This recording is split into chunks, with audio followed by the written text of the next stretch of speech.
جی السلام علیکم، امید ہے کہ آپ سب لوگ خیریت سے ہوں گے۔ بلاول صاحب نے آج قومی اسمبلی میں کچھ باتیں کی ہیں، اس کے حوالے سے کچھ تفصیلات ہیں۔ 9 مئی کے حوالے سے پشاور ہائی کورٹ کیا کہہ رہی ہے، اس حوالے سے بھی کچھ تفصیلات ہیں، کچھ مزید خبریں وہ آپ سے شیئر کروں گا۔ لیکن سب سے پہلے ہماری جو حکمران اشرافیہ ہے وہ عوام کو تو کچھ نہیں دے سکتے۔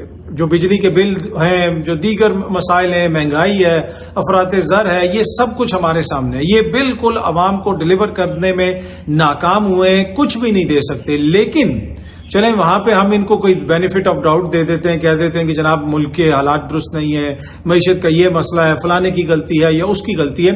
لیکن یہ لوگ تو اتنے اعلیٰ ظرف ہیں کہ یہ عوام کا جو کریڈٹ ہے وہ بھی اس کو نہیں دیتے۔ جی ہاں جی، ہماری حکمران اشرافیہ کی سوچ اتنی وسیع ہے۔ میں نہیں کہوں گا کہ سوچ اتنی چھوٹی ہے، مناسب نہیں ہوگا۔ میں یہی کہوں گا کہ ان کی سوچ اتنی بڑی ہے کہ وہ جو کریڈٹ عوام کا ہوتا ہے وہ اس کو بھی دینے کے لیے تیار نہیں ہے۔ گزشتہ رات ارشد ندیم صاحب نے ایک میڈل جیتا، اپنی محنت سے اس نے ایک میڈل جیتا۔ پاکستان کے اس سارے نظام نے اور اولمپک فیڈریشن نے کس نے کیا کردار ادا کیا یہاں پہ وہ سب کو پتا ہے۔ اس لڑکے نے اپنی محنت سے ایک میڈل جیتا، اور میں نے جو گزشتہ رات ہی ولاگ بنایا تھا میں نے آپ کو کہا تھا کہ اب آپ دیکھیں گے کہ کون کون اس کا کریڈٹ لے گا، کون کون فوٹو شوٹ کروائے گا ساتھ، اور جناب سارا بیانیہ اب اس کے اوپر بنانے کی کوشش ہوگی۔ تو اس کے تھوڑی دیر بعد ہی جناب وہ سوشل میڈیا کے اوپر اب ایک ویڈیو آ گئی، اور اس ویڈیو کے اندر رانا مشہود صاحب وزیر اعظم کو کہہ رہے ہیں کہ سر آپ کا ویژن ہے، سر یہ آپ کا ویژن ہے، آپ نے اس کو موقع دیا۔ اب یہ ہے وہ ہماری حکمران اشرافیہ کی انتہائی چھوٹی سوچ کہ جو ارشد ندیم کو کریڈٹ بھی دینے کے لیے تیار نہیں ہے۔ وہ وزیر اعظم صاحب کو کہہ رہے ہیں کہ سر یہ کریڈٹ آپ کو جاتا ہے، سر یہ ویژن آپ کا ہے، آپ نے اس کو موقع دیا۔ ان کا اگر آپ نے ویژن دیکھنا ہے نا اپنے وزیر اعظم صاحب کا، تو آپ بجلی کے بلوں میں دیکھیں، آپ مہنگائی میں دیکھیں، عوام جو رل رہی ہے اس میں دیکھیں، جو وہ خودکشیاں کر رہے ہیں، جو بھائی بھائی کو قتل کر رہا ہے، جو عالمی سطح کے اوپر اس وقت ہمارے حالات ہیں، وہ ان کا ویژن نظر آتا ہے۔ اس میں آپ دیکھیں ان کا ویژن محسن نقوی صاحب نے جو ٹیم بھیجی تھی کرکٹ کی، اس کے اندر ہمیں نظر آیا، اس لیے کہ محسن نقوی صاحب ان کے وزیر داخلہ ہیں، ان کے وزیر ہیں، ان کا ویژن ہمیں وہاں پہ نظر آیا۔ لیکن آپ دیکھ لیں اس حکمران اشرافیہ کی حالت کہ یہ پاکستان کی عوام کو کیڑے مکوڑے سمجھتے ہیں کہ ایک لڑکے نے اتنی محنت کر کے میڈل لیا، یہ اس کو کریڈٹ دینے کے لیے بھی تیار نہیں کہ سر زبردست اس لڑکے نے محنت کی، یہ کریڈٹ اس کو جاتا ہو۔ کہتے نہیں جناب یہ سر آپ کا ویژن ہے، یہ آپ کی وجہ سے اس کو میڈل مل رہا ہے۔ تو یہ ان لوگوں نے اور کیا دینا ہے اس عوام کو، جو عوام کی اپنی محنت کا کریڈٹ نہیں ان کو دے سکتے۔ آپ سمجھتے ہیں کہ یہ حکمران اشرافیہ، یہ نظام آپ کو آپ کے حقوق دے گا؟ تو یہ پھر آپ خود ہی اس کے اوپر فیصلہ کر لیں، میں مزید اس کے اوپر کچھ نہیں کہتا۔ یہ تو کسی بھی چیز کا کریڈٹ، مطلب کہ اگر نوجوان باہر نکل کے ووٹ ڈالیں تو یہ نوجوانوں کے حوالے سے انتہائی تضحیک آمیز زبان استعمال کرتے ہیں کہ جی ان کو ورغلا لیا ہے، وہ گمراہ ہو گئے ہیں، وہ ہمیں ووٹ نہیں دے رہے، ہمارا تو اصلی کارکن ہے وہ جو نفرت کی سیاست ہو گئی ہے۔ بلاول صاحب نے آج یہی پارلیمنٹ میں باتیں کی جناب کہ اگین وہ نفرت کی سیاست کی وجہ سے ہم ایک دوسرے کو گالی دے رہے ہیں، یہ ہو رہا ہے وہ ہو رہا ہے، اور عوام کے مسائل حل نہیں ہو رہے۔ جناب عوام کے مسائل آپ کی وجہ سے حل نہیں ہو رہے۔ آپ 1-2 مہینے غائب تھے، اب سلم سمارٹ ہو کے آپ واپس آ گئے امریکہ سے، تو عوام کے مسائل آپ وہاں پہ حل کرنے گئے ہوئے تھے۔ نفرت کی سیاست کیا ہوا؟ جو عوام آپ کو ووٹ دیتی ہے اس کو آپ عزت دینے کے لیے تیار نہیں ہیں، ان کو نوجوانوں کو آپ برا بھلا کہتے ہیں کہ انتہائی غلیظ گندی گالی سے نکلا ہوا لفظ ان کے لیے دانشور استعمال کرتے ہیں کہ جی یہ نوجوانوں نے اس کو ووٹ دے دیا، نوجوانوں کو یہ کر دیا، نوجوانوں کو گمراہ کر دیا، نفرت کی سیاست کر دی۔ جب کوئی اپنی رائٹ کی بات کرتا ہے، اپنا حق مانگتا ہے، اپنا رائٹ ڈیمونسٹریٹ کرتا ہے، اپنے رائٹ کے مطابق اپنا ووٹ استعمال کرتا ہے، آپ کہتے ہیں جی یہ نفرت کی سیاست ہو گئی، یہ نفرت میں ایسا ہو گیا، نفرت میں ویسا ہو گیا۔ یہ نفرت کی سیاست نہیں ہے۔ عوام بنیادی طور پہ اس پورے ماحول سے نفرت کر رہے ہیں، اس پورے نظام سے نفرت کر رہے ہیں جس نظام کے اندر ارشد ندیم جو ہے وہ بیچارہ اتنی مشکل سے گولڈ میڈل لے اور ایک وزیر موصوف کھڑے ہو کے وزیر اعظم صاحب کو کہیں کہ سر یہ آپ کا ویژن ہے۔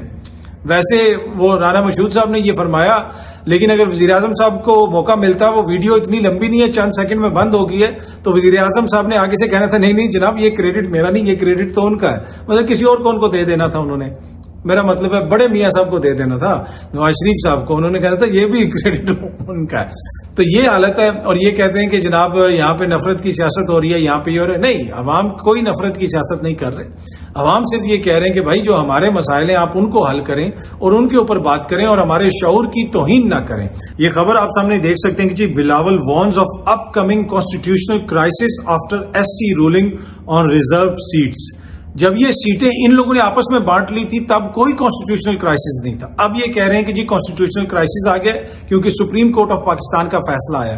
میں جو آپ کو پہلے بھی کہا تھا اور پہلے بار بار عرض کرتا ہوں کہ اس وقت ملک کے اندر جو کچھ ہو رہا ہے اس میں اگر کسی کا بڑا کردار ہے تو وہ پاکستان پیپلز پارٹی کا ہے. عدلیہ کے اوپر جس قسم کی ان کا بیانیہ ہے, جس طریقے سے یہ حملہ آور ہیں, اس میں پاکستان پیپلز پارٹی صف اول کا دستہ ہے. انہوں نے عطا بندیال صاحب کے فیصلے کے اوپر جو وہ بینچ بیٹھا تھا اس فیصلے کے اوپر بھی عمل درآمد نہیں ہونے دیا. اب اگین ان کو مسئلہ ہو رہا ہے, اگین ان کو تکلیف ہو رہی ہے اور یہ کہہ رہے ہیں جی کہ ملک میں نفرت کی سیاست ہوتی ہے. نہیں, لوگ اس چیز کو برا کہتے ہیں کہ جو آپ کا کنڈکٹ ہے, جو آپ لوگوں کے لیے ڈیلیور کرنے میں ناکام ہوئے ہیں, اس کے اوپر لوگ تنقید کرتے ہیں. جماعت اسلامی نے دھرنا ختم کر دیا ہے, لیکن جاتے جاتے جماعت اسلامی تحفہ ہمیں دی گئی ہے کہ حکومت نے بجلی 2 روپے 56 پیسے فی یونٹ مزید مہنگی کر دی. جس طرح وزیر اعظم صاحب نے بھی گزشتہ روز کہا تھا کہ ہماری بڑی مشاورت ہو رہی ہے اور ہم بجلی کے بلوں میں ریلیف دیں گے, اور شام کو خبر آئی کہ بجلی مزید مہنگی ہو گئی. اب جماعت اسلامی والے بھی جناب وہ کانٹریکٹ کوئی سائن کر کے, کوئی معاہدہ سائن کر کے کہ جناب ریلیف ملے گا, یہ ہوگا وہ ہوگا, اس کا جو نیٹ نتیجہ ہے وہ یہ ہے کہ بجلی کی فی یونٹ 2 روپے 56 پیسے مزید مہنگی ہوگی. تو یہ نیا تحفہ دے کے گئی ہے جماعت اسلامی ہمیں, جو بجلی یہاں پہ ہماری سستی کروانے آئی تھی. لیکن ویسے حکومت نے ان کو فل فیسیلیٹیٹ کیا, وہاں پہ بیٹھنے دیا, کوئی مقدمہ وغیرہ درج نہیں کیا. تو اتنا بھی ویسے حکومت کا جو ہے کریڈٹ ہے کہ ان کو احتجاج کرنے دیا اور جماعت اسلامی والے احتجاج کر کے چلے گئے. لیکن آخر میں عوام کے پلے جو ہے کیا ملا, عوام کے پلے کیا آیا, وہ ہے جناب 2 روپے 56 پیسے فی یونٹ بجلی مہنگی ہو گئی ہے. اچھا, کل کسی نے ٹویٹ کی ہوئی تھی, کوئی غالباً اریبا نامی کوئی اکاؤنٹ ہے, انہوں نے کہا تھا کہ my parents told me about 92 world cup. ٹھیک ہے, اور آگے وہ لکھ رہی ہیں کہ I am going to tell my kids about 92 matter. وہ ارشد ندیم اور عمران خان صاحب کی تصویر انہوں نے لگائی ہوئی تھی, اور اس کے اوپر آ کے پی ایم ایل این کے آفیشیل ٹویٹر ہینڈل سے آ کے مسلم لیگ نون نے, ان کے سوشل میڈیا اکاؤنٹ نے آ کے اوپر ٹویٹ کیا اور کوٹ ٹویٹ کیا کہ both the times it's P M L N government. وہ کہنا یہ چاہ رہے ہیں کہ دونوں دفعہ جو ہے وہ شریف خاندان کی حکومت تھی, پی ایم ایل این کی حکومت تھی. ایک دفعہ نواز شریف صاحب تھے, اب شہباز شریف صاحب ہیں. اب آپ سوچیں, اس سے پتہ چلتا ہے کہ یہ کتنے سیوی ہیں, مطلب یہ ٹیک سیوی کتنے ہیں, یہ سوشل میڈیا سیوی کتنے ہیں, کتنا یہ سمجھتے ہیں. ان کو کیا ضرورت تھی کہ یہاں پہ آ کے اس کے اوپر عمران خان کی اس کے اوپر اس طرح ٹویٹ کرنے کی, اس کو کوٹ ٹویٹ کرنے کی. نیچے اسی اریبا نامی جو اکاؤنٹ ہے انہوں نے لکھا ہوا ہے get out of my courts, اس لیے کہ انہوں نے کوٹ ٹویٹ کی تھی. انہوں نے لکھا ہے کہ get out of my courts you stink. ان کا آپ سے بو آ رہی ہے, بدبودار, یہاں سے نکل جاؤ. مطلب میرے کوٹس پہ آ کے آپ کوٹ نہ کریں یا میری ٹویٹ کے اوپر آ کے آپ ٹویٹ نہ کریں. تو یہ عجب موئے موئے ہو گیا. تو مطلب ضرورت کیا ہے کہ آپ حلوائی کی دکان پہ جا کے نانا جی کی فاتحہ پڑھیں اور پھر جو ہے اس قسم کی حرکت آپ کے ساتھ ہو جائے. آئی ڈو ناٹ انڈرسٹینڈ کہ یہ مطلب کہ کیا ان کی سوشل میڈیا پالیسی اور یہ کتنا سوشل میڈیا سمجھتے ہیں. آپ اسی چیز سے اندازہ لگا لیں کہ انہوں نے جناب وہاں پہ آ کے وہ اپنا شعر و شاعری کی اور نیچے سے اس نے کہا کہ جی get out of my courts you stink. ٹھیک ہے. اچھا جی, 9 مئی کے حوالے سے علی امین گنڈاپور صاحب کی حکومت نے پشاور ہائی کورٹ کو لکھا تھا کہ آپ اس کے اوپر جوڈیشل کمیشن بنائیں. عمران خان صاحب نے علی امین کو کہا تھا, علی امین کی حکومت نے پھر وہ لکھ دیا خط. اب یہ خبر آ رہی ہے کہ پشاور ہائی کورٹ نے معذرت کر لی ہے کہ فی الحال ہم اس کے اوپر کسی جج کو نامزد نہیں کر سکتے, موجودہ حالات کے اندر وہ اس کے اوپر کوئی تحقیقات نہیں کروا سکتے. عمران خان صاحب بھی بار بار یہی کہہ رہے ہیں کہ 9 مئی کے واقعات کے اوپر تحقیقات ہوں, جوڈیشل کمیشن بنے, ثبوت ہمارے سامنے رکھے جائیں. تو اب دیکھتے ہیں جناب اس کے اوپر کب کمیشن بنتا ہے اور کب چیزیں سامنے آتی ہیں. حکومتی وزراء بار بار معافی کا بھی کہہ رہے ہیں. پہلے یہی وزراء آپ کو بتاتے تھے, مجھے بتاتے تھے کہ ہمارے پاس سارے ثبوت ہیں. تو بھائی وہ ثبوت رکھیں عدالتوں میں اور ان کو سزائیں دلوائیں. آپ کیوں اب ان سے بار بار معافی کا مطالبہ کر رہے ہیں اور بار بار آپ کی خواہش ہوتی ہے کہ کسی طریقے سے بس وہ معافی مانگ لیں.